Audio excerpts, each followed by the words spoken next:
Now, one might ask why you would want to participate in this ritual. This one simply meets with the devil, and as any level-headed person knows, that's very risky. But while he's merciless and cruel, he'll give you the power of wishing. If you can successfully outdo him in a little activity he has planned just for you. First, you'll want to contact him. Wear or make sure it touches your skin, a protective relic, usually religious. It can also be an extremely personal item, but most would simply wear a cross around their neck. Try bringing an item of the Christianity and Abraham religions, as the devil usually associates with them. You don't have to convert, but just bring them along. At around midnight, or more preferably 12:06 a.m., doesn't have to be that exact time, walk down any flight of stairs in your house or apartment. You have to be at least 6 steps, so if you live in a 1-story house, I guess you have to try another ritual.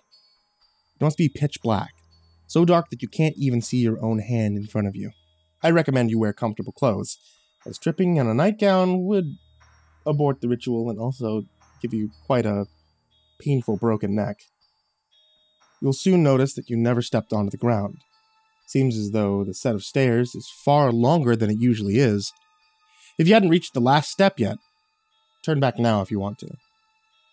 Walking down the stairs for an impossibly long time, you will reach the last step. Here there will be a bit of light, a reddish tinge, and you could see an enormous, gaping hole with the distant echoes of tortured screams. Do not try to focus on them, as you may accidentally fall into the hole, and you will join those poor souls. For this is the staircase of the descent to hell. Those lousy cliches.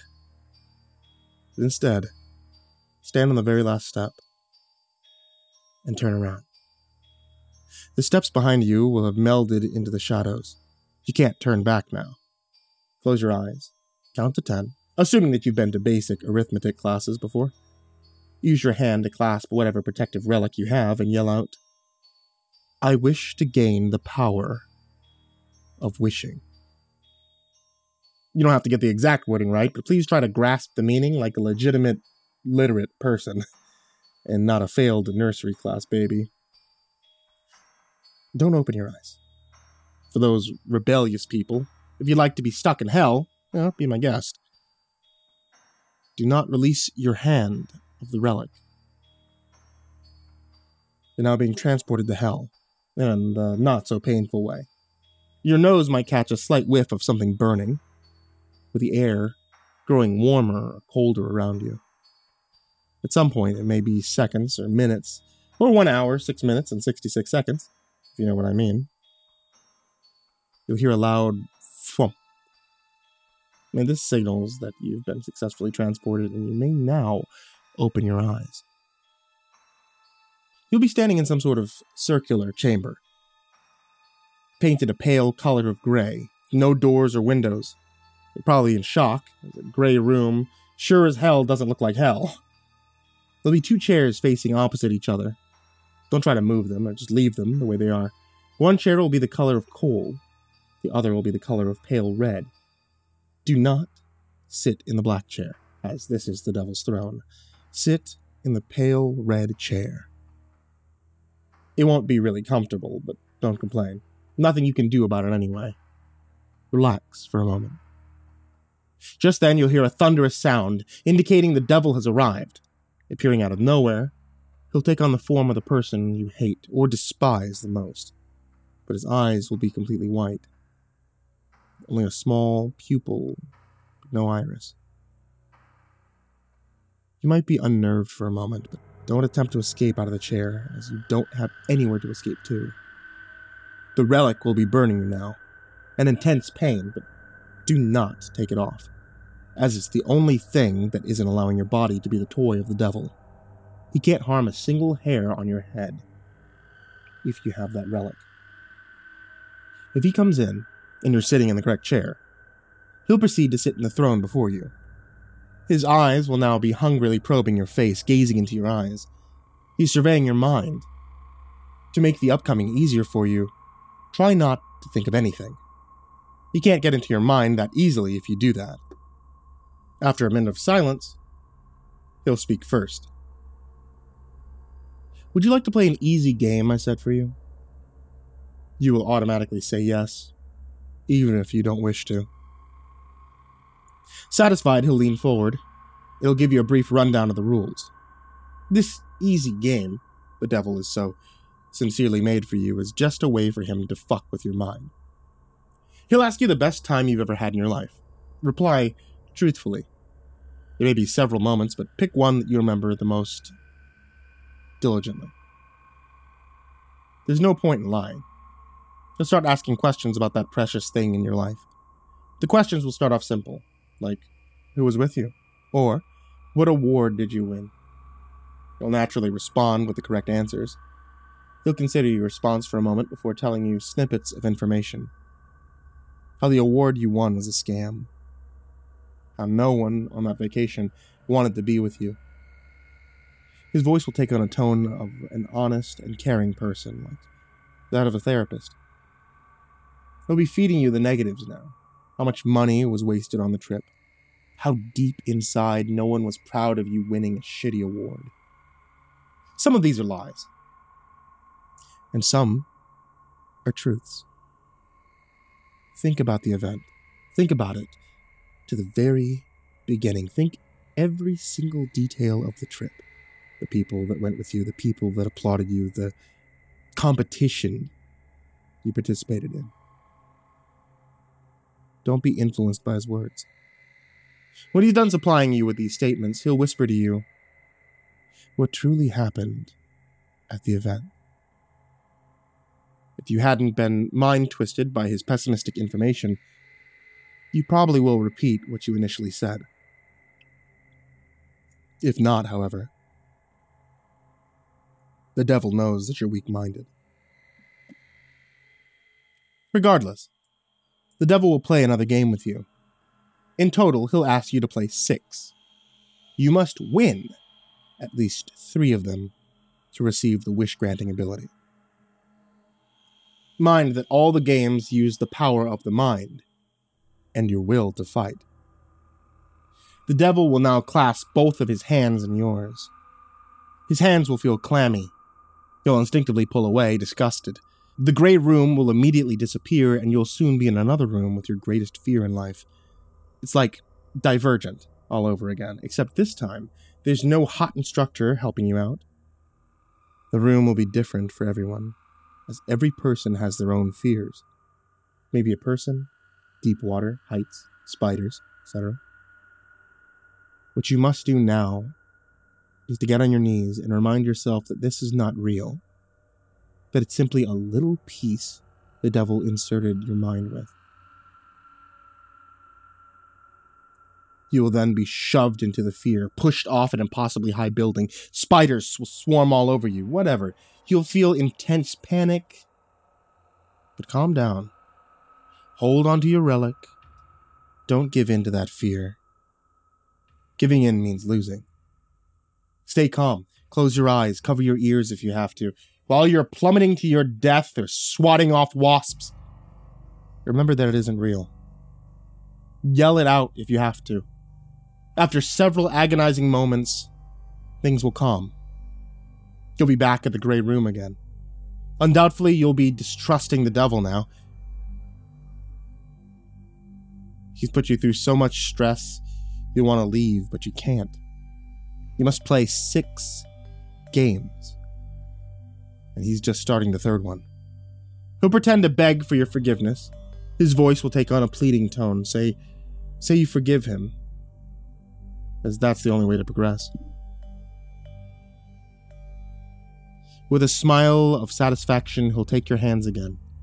This time, his hands will be warm and clean. Quite comfortable, actually. Enjoy the touch of his hands and close your eyes. When you open them, you'll be standing in a circle surrounded by tall stone walls. You are, in fact, the center of a circular maze. And your task? Get out. The maze isn't too big.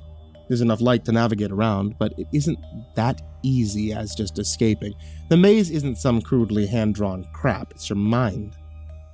The devil's especially designed a maze of your mind just for you. You'll be confronted with happy moments, which will lure you into a trance and make it difficult to escape the maze, or it will reveal your darkest, deepest, guiltiest secrets. That crush that you want to make out with, the hidden murders, etc., etc. Unlike the first game, every single one of these is true. Whatever you see in the maze is what your mind has. You may not even know it yourself. If these secrets are overwhelming you, you can shout out, "I can't get out!" However, that will count as a failure. To successfully work out the maze, concentrate. Think slowly. You have all the time in the world. The guilty images hold clues to what directions to go. The maze itself is pretty straightforward. If it was on a normal sheet of paper, it'd probably take around half a minute. It doesn't have any overlapping paths or rewinding curves, so it'd be simple to solve if you keep your mind clear. Once you found the exit, you will, as always, be teleported back to the Grey Room. You're still probably woozy from those disturbing little bits that you've never known that you possessed. The devil, sitting placidly in his chair, doesn't he ever do anything? God damn him. Will offer you a drink. It'll be your most favorite drink in the world. A soda, a lemonade, water, smoothie, I don't know. Take the drink from him. You're probably wanting to pelt endless rows of questions at him. But don't. Just accept the drink, gulp it down to the last drop, give the cup back to him, and the moment it's not touching your fingers, you will black out. For the fourth game needs a player. You will be in an arena. Your clothes are of simple style, comfy and tight enough, and you have a gun and a sword in the sheath. The gun is a revolver that will never run out of bullets, although for every 5 rounds it takes 4 seconds to reload. The sword has a 3-foot-long blade with a leather handle, but you could hold it easily, even if you never took any sword fighting lessons.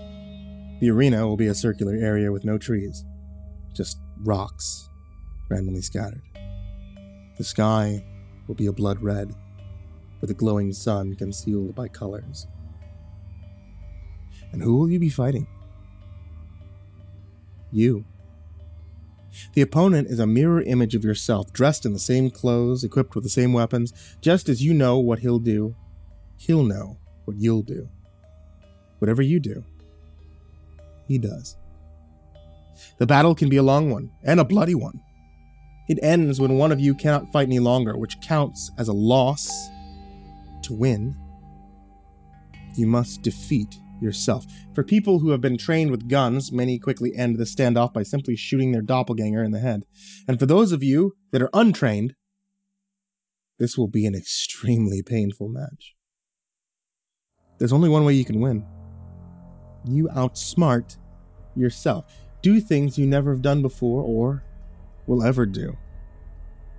Act things you even surprise yourself in. By surprising yourself, you surprise your opponent, which gives you an opportunity for the kill. Examples include stabbing yourself, stripping down to the undergarments, running around in endless circles, chanting in random prayers, whatever you normally don't do. The challenging part of the fight is that every advantage you have is your opponent's advantage, and that every disadvantage you have is your opponent's disadvantage. This is the test to see if you are completely you or not. It'll take some time to win the fight. You most likely will be soaked in blood, probably trembling at what you've done. The landscape will blur around you, and voila, you're back in the Grey Room. If you'd won at least one game so far, you still have a slim chance of winning the next 2. If not, you still have to play the 5th and 6th. But you might as well give up on them. The devil's pupils will now have been enlarged. You can even see a reflection if you lean in close enough. His voice will no longer be so coaxing and soothing. It will take on a harsher manner, as the end of the games are coming, and he might not get a chance for you to take off the relic again. What you must do now is reach across and grasp the devil by his arm. He'll be expecting that movement. Nodding his head twice, your vision will become hazy and unfocused, and boom, you're in the 5th round. Some say that the 5th round is one of the easiest. Here you'll be enclosed with mirrors. As a guess, those aren't regular mirrors. Depending on how many people you know, each mirror shows you what the person thinks of you.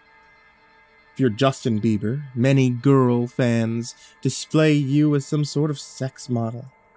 Many show you as some sort of spoiled blonde who sings. No offense to blondes or Justin Bieber fans alike. One who sings every day before getting carted off to jail. If you're a kind of person who just doesn't like talking to people, the mirrors around you will simply show what your family thinks of you. And most are just of a normal boy, for them socially awkward, that participated in this ritual. That's why they thought the game was easy. However, if you're an obnoxious, popular brat strutting around in high school, the truth of other people's opinions may destroy you. Your best friends actually despising you. The crush you had on that person not even giving a damn about you. Your date, hoping that you'll die someday, so he can go out with another girl. Teacher that thinks you're an annoying dumbass just goofing around in class and has the future of being a trashy hobo when he grows up. They're all just opinions, but many that play this game suffer depression and eventually suicidal thoughts. They also lose their mind, start a killing spree. You'll wish here that you didn't have so many friends. Win the round by fighting it with your mind. Persuade yourself that you don't care, that they can think all they want about you and you won't even acknowledge them.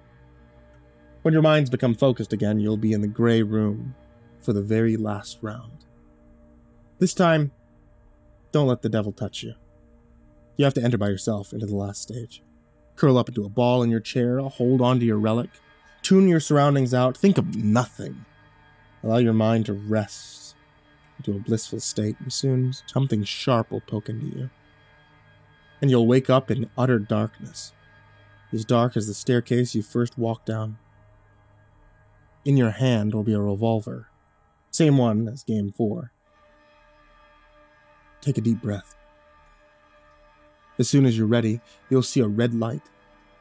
It'll be a pinprick, gradually becoming larger and larger, and when it's large enough to blind you with its ruthless glare, quickly shut your eyes. Count to 5, open them. In front of you, in a dimly lit room, will be a person. A random, generic person you may or may not have seen in your life. Their faces will be dripping blood and their skin have been torn away, chips of bone visible. Organs may dangle out of cuts on their body. They'll moan and they'll slowly drag themselves towards you, muttering how you were the one with the knife that tore them apart and caused them the eternal pain. Don't try to ignore them. Listen to every word they say. When they groan out the phrase, "I'll make you feel pain you've never known before." If you shoot them earlier or later, you'll lose.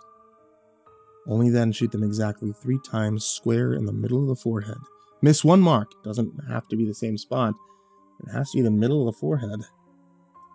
And you'll lose.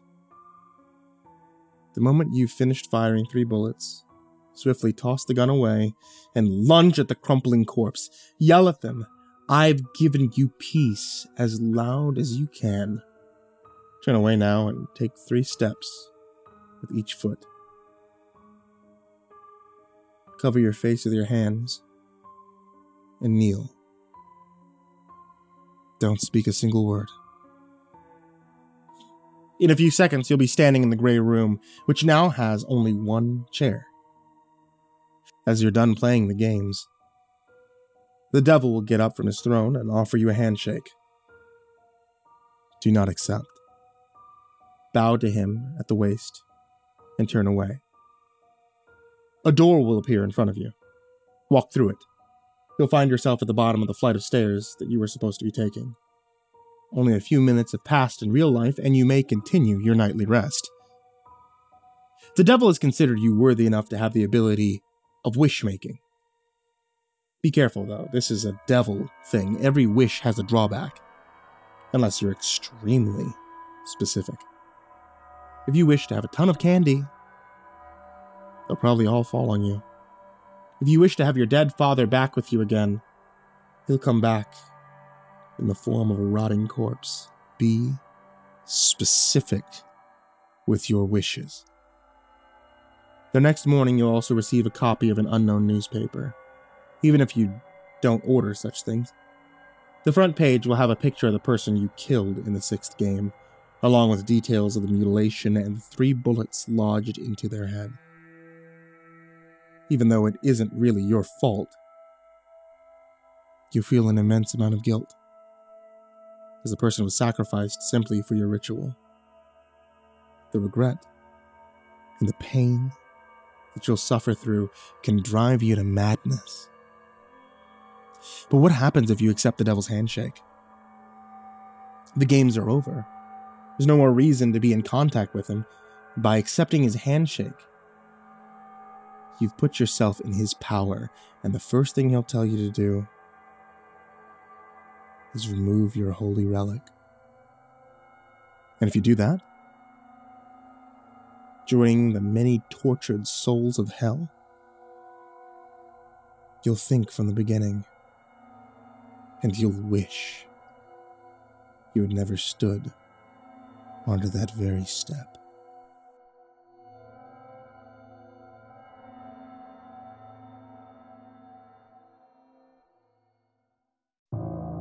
Hey there kids, it's me, MrCreepyPasta, and thank you for watching tonight's video, or listening to tonight's podcast, and thank you for clicking the thumbs up, the subscribe, the follow, the bell, the whatever helpful thing there is on such a platform.